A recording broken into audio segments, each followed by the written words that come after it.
Welcome to another In Wheel Time podcast.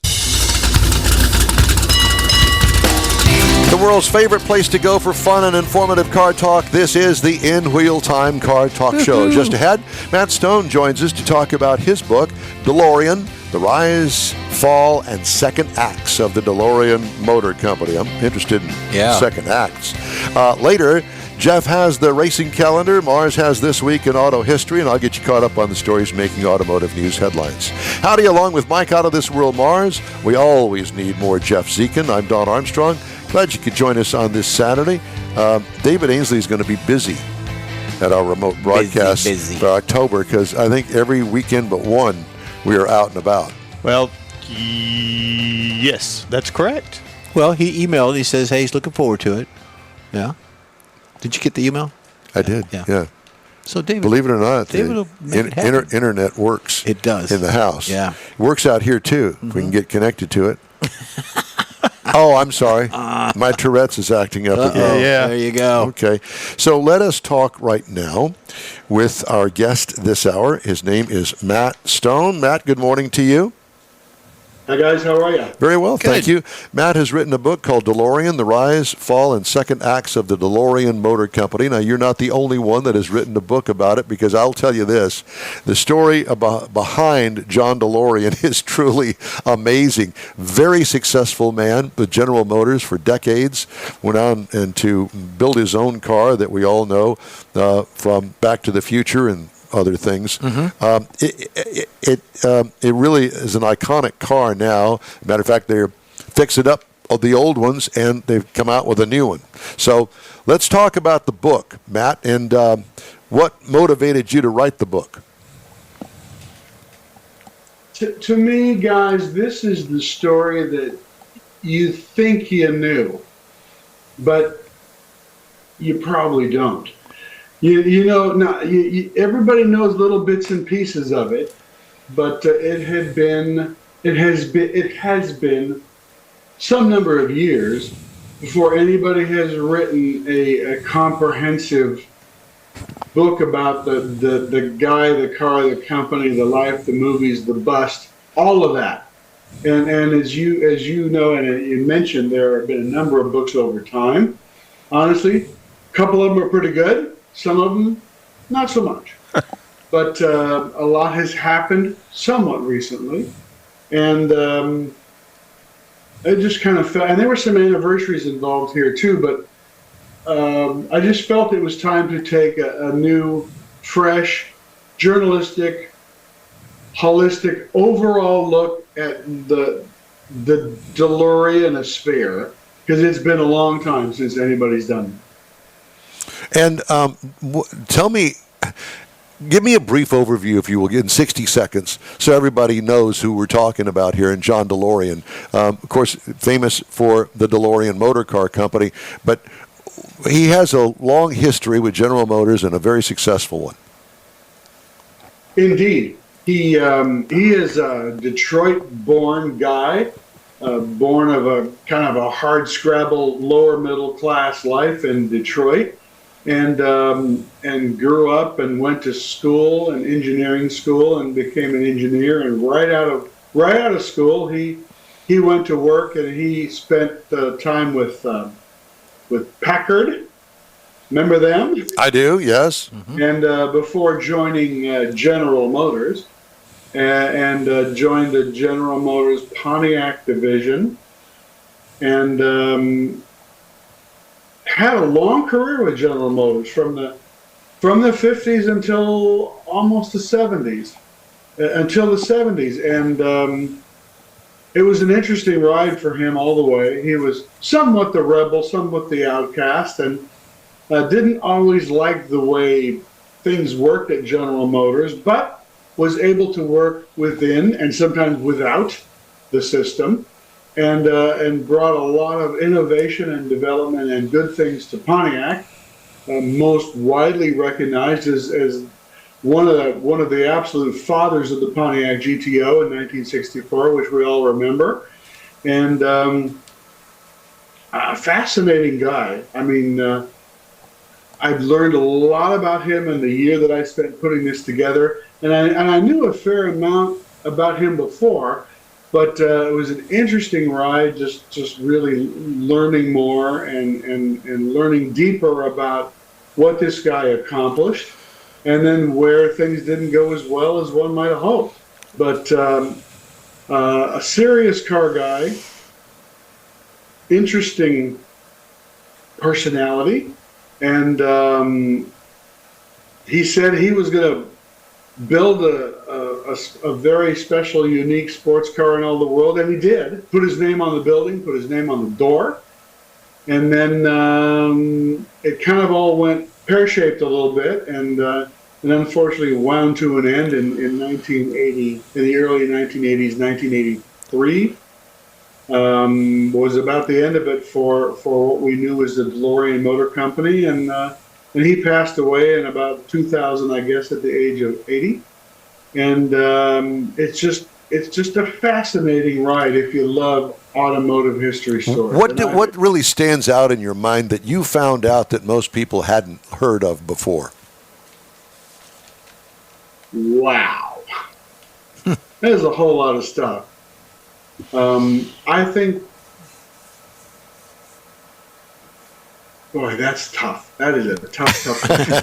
I think a lot of people aren't aware, and I'm coming nearer the end of the story and answering your questions, that when that entire FBI, DEA sting brought him down and ultimately helped close down the company and everything else, and there was the big trial here in Los Angeles, which was front page news when I was watching it, is that of all of the charges leveled against him, he was acquitted, 100% acquitted of every charge in the whole drug bust thing. And just as proof of life, here it is. Yeah, I think if you want to, a lot of people said, "Oh yeah, he was guilty of drug trafficking." He was not, or not found guilty anyway. And like I said, living here in Southern California as a car guy, we watched that whole thing every day, and it was fascinating. A lot of people are not even aware of the fact that he was acquitted, even though it ultimately equaled his personal and business failure. Well, I mean, the bottom line is the fact is, from what he said and from what I have heard, that all he was trying to do was to save his company. Yes, and I believe that. And unfortunately, he was so desperate for that. He kind of fell in with some bad actors. One in particular, who was his neighbor at a property he owned here in San Diego County, James Hoffman, who was a really bad dude, and also a FBI informant on drug trafficking, who worked really hard to try to curry favor with the FBI and the DEA for lighter sentences and such. And, John was just kind of telling him his woes. And one day, this guy, a light bulb went off and said, "Ooh, I can use this to my advantage." So he went to the folks at the FBI and said, "Hey, I think we can land a fish."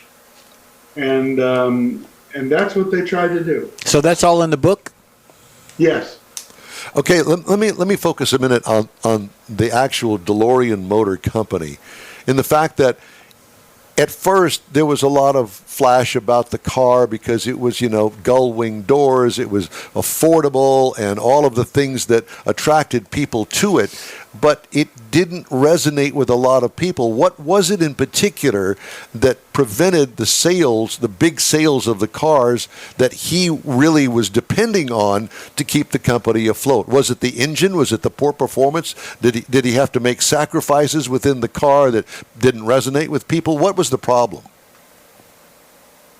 A lot of answers to that question. I am convinced summarily that the company just didn't have enough of everything needed to really do the job, whether that was time, R&D, money, luck, political environment, circumstances. At the time, the the early 80s, there was a lot of financial, it wasn't quite depression, but there was a lot of recession in various aspects of the market, in the car market. And then certainly some of it was due to the car. I think everybody just wanted, because of those exotic features and looks, everybody expected a Ferrari. It was going to run as fast as a Ferrari or whatever. Right.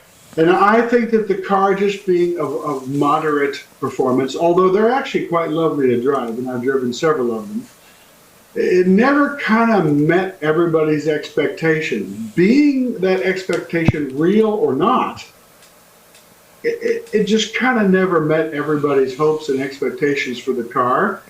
And just didn't have enough of everything to get where it needed to be. Well, I guess one of the things that is interesting to me is that about that same time, or shortly thereafter, the debut of the DMC, that General Motors came out with the Fiero, a little two-seat sports car that it too was underpowered. It looked really good, but I would like to place it in competition as far as performance is concerned in the same basket. I think that a lot of people, and myself included, when they first saw it, I thought, oh, this is a Corvette killer.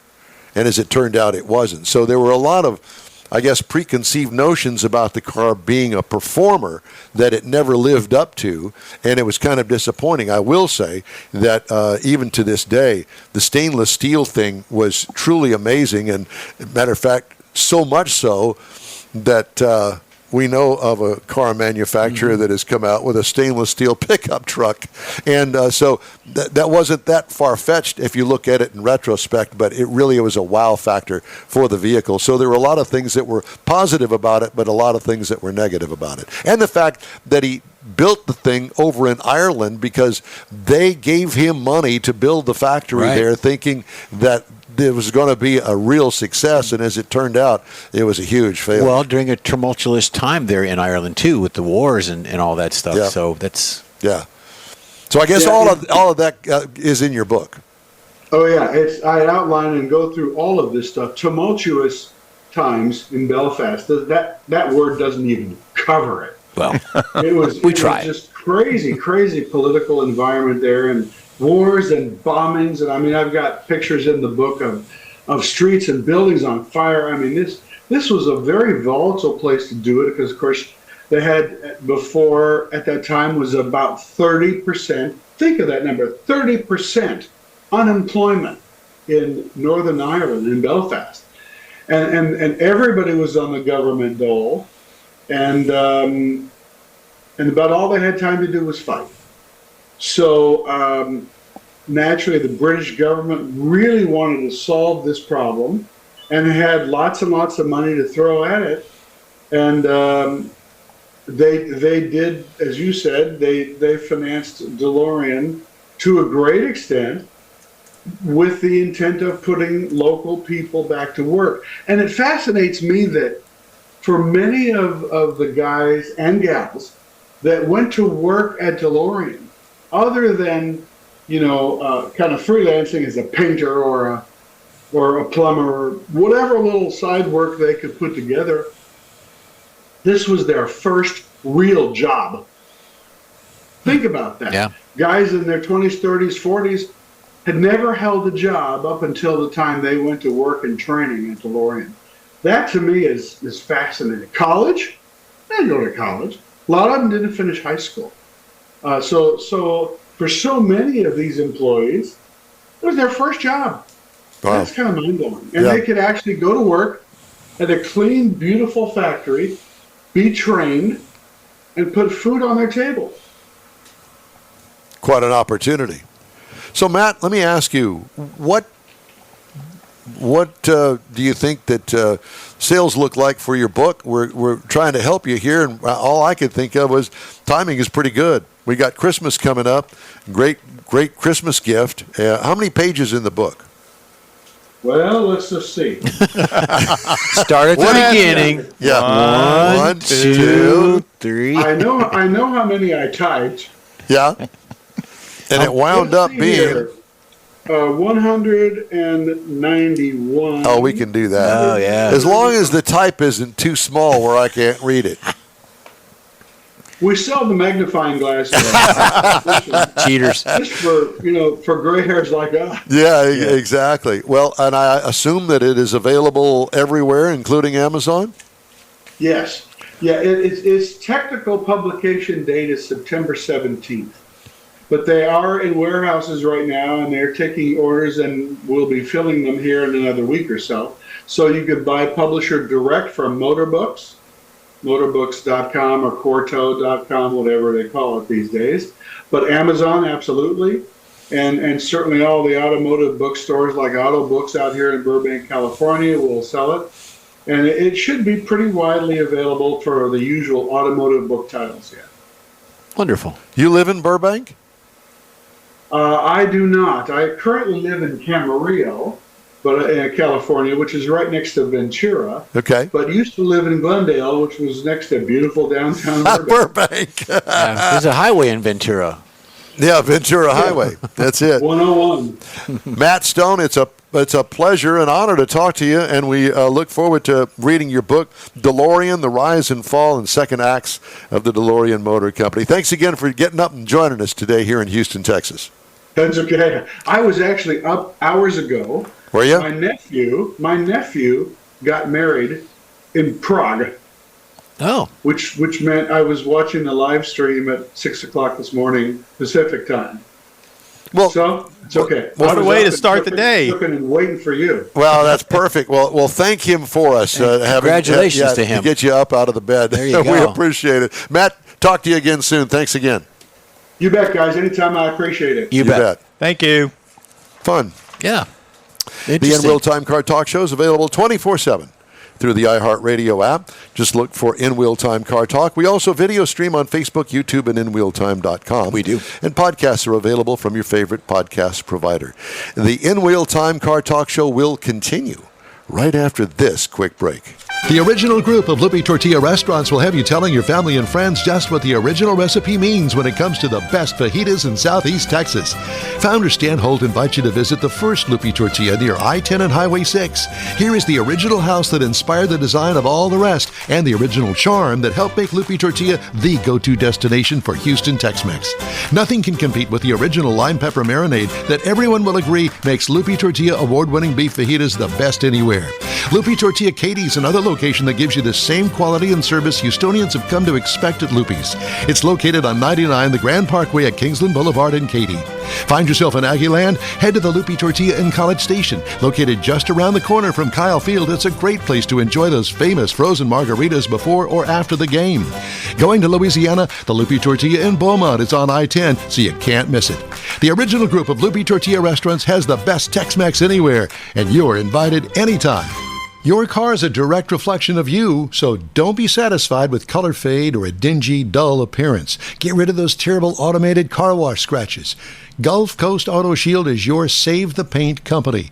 John Gray and his team of detailing experts can help your cars finish without a full repaint. Searching for the real experts in window tint or windshield protection? Gulf Coast Auto Shield. Dash cams, radar detectors? Gulf Coast Auto Shield. Got a new car? Get that thing protected as soon as you take delivery. If you don't know which of the multitude of protection products to go with, John Gray will give you an honest opinion and won't sell you something you don't need or can't afford. John will help you understand the many options and pricing right on the spot. He's your guy to have your ride looking its best and protected too.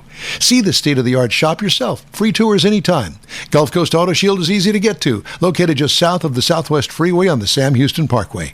Gulf Coast Auto Shield, full-service luxury car care today, and online at gcautoshield.com. It's the In Wheel Time Car Talk Show. Thank you for joining us today on our live version every Saturday from 10 a.m. to noon.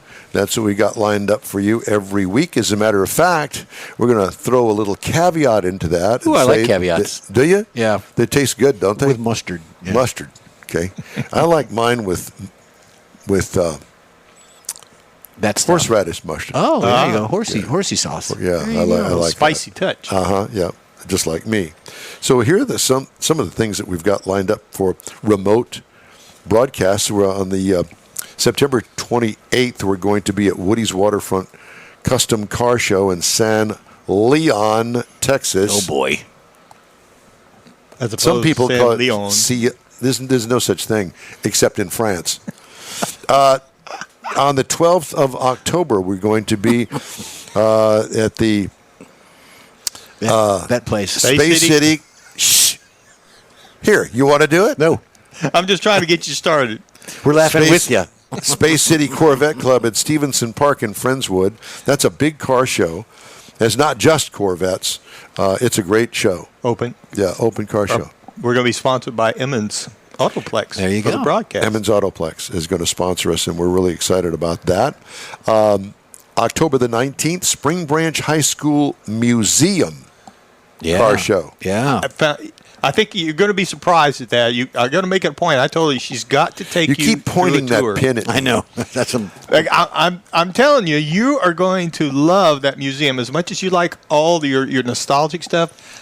It made me wish that my high school would have done that because I got grandkids going to graduate this year. You can't fit anything else in your garage. No, the high school. And your high school was museum. one room for all the grades, wasn't it? That's right. Yeah. Now they got 2 rooms, but they could have made one of them into a museum. You're going to be impressed at what these people have done with this. You're going to like So it. mark it on your calendar. That's going to be October the 19th, Spring Branch High School Museum Car Show in Spring Branch, Texas. Right up the road. Then on November the 9th, we're going to be out at the Hemi Hideout. And that is open to the public. $10 to get you in. John matches the $10 and gives it to the local charities there Now, is that in Brookshire. cash, or can you debit card? Or No, it is cash only. That need to make that clear. Yeah. And then Thanksgiving weekend, we'll be back at Autorama at the George R. Brown Convention Center. So we'll hope to see you at one of those, if not multiple Our times. fall tour. Our fall tour. We're going to have that. shirts made up. There you go. Fall tour. The in-wheel time fall I know tour. a guy. Yeah, that's right. like the Pink Floyd tour. Yes, exactly. That's us. All right, time now for the racing calendar, Yes. sponsored by the Texas Muscle Car Club Challenge. Thank you, Texas Muscle Car. NASCAR, we are in the Cup playoffs, and you've got the Xfinity's running today. The Cup guys are running tomorrow. It is on at 3 p.m. on USA Network. Mike tickets are still available. Yeehaw. You betcha. Now, on the 13th, which is coming up next week, you've got Formula One. They're going to be in Qatar, the Qatar Airways Azerbaijan Grand Prix. Azerbaijan. They're going to be there, too. They're going to be there as well. Kind of next to San Leon. It's at the Baku City Circuit. That's the track that they're going to be at. IMSA is going to be in Indianapolis at the end of this month. And we've got NHRA's actually going to be in their Countdown Championship. The TV schedule is going to be September 15th, so it's a little bit farther off. It's going to be the Pep Boys NHRA Nationals in Reading, Pennsylvania.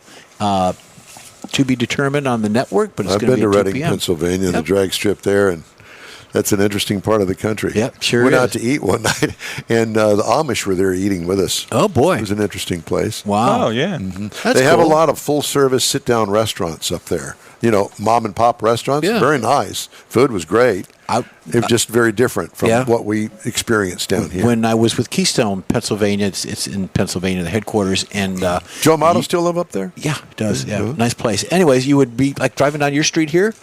One of the houses would actually be a restaurant, Yeah, that's very common up and there. you just park, pull up in the driveway, and go in there and eat. Yeah, Interesting. yeah, it is. It was pretty crazy. All right. Time now for This Week in Auto History. Mr. Mars has that. This week, we found a few things that are pretty interesting. September the 1st, 1923. The first car equipped with a radio. God, I remember that just like yesterday. I'm sure That's you your do. car. It was a Chevrolet. It was introduced at the Minnesota State Fair, but it was not a nice small box that fit into the dashboard. It needed a lot of room. The antenna literally covered the roof. It And had don't the forget test about the tubes. Yes, Oh, they had yeah. the test tubes that were in there. Not test tubes. Not the test tubes. No, the, they're just actual tubes, vacuum tubes. Vacuum tubes. You're thinking of the 7-Eleven store that you used to go in to. and plug them in Yes, and test them. Yeah, right. yeah. Or that meth lab. The speakers were so big they had to be attached to the back of the seats, and the batteries to power the setup would barely fit underneath the seat. And the upcoming Automotive, like AAA and all those guys that were developing those associations, they were concerned over distracted driving from listening to the music. They ought to not be paying living attention. today, huh? That's what I thought. All right, September the 2nd, the National Corvette Museum opens to the public this day in Bowling Green, Kentucky. That's a very interesting Corvette did I miss that you've something, got Mike? there. Oh, that's the antenna on top of the car. Oh, that was the antenna. I got you. There you go. Yeah, there's the museum. Now, this has been home for the production of the Chevrolet Corvette since 1981. Not at the museum, but in the factory next door. Well, Bowling Green.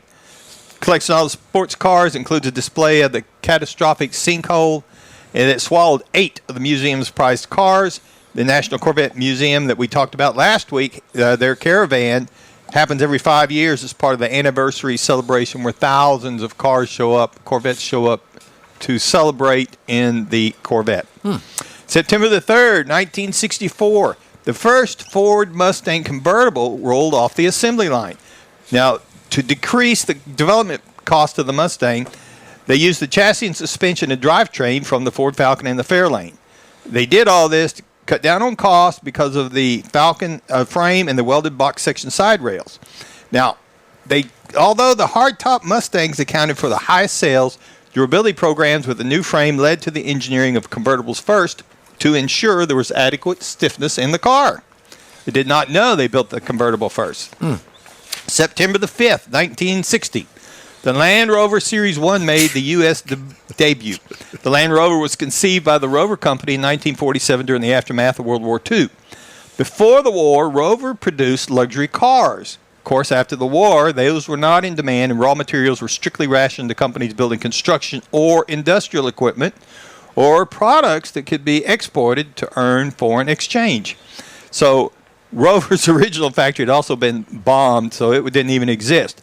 This was launched at the Amsterdam Motor Show. It was designed for farm and light industrial use with a steel box section chassis and an aluminum body due to steel shortages.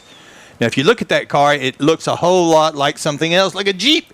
They did that intentionally because they came home from the war. They needed something that was cheap and easy to build, flat panels, no wavy designs or anything, but just nice, flat, easy. They stole the design from the Bantam Motor Company. Yes, they did. Queen of England. And it worked. Drove one. Yeah, she loved hers. Yeah, she loved hers.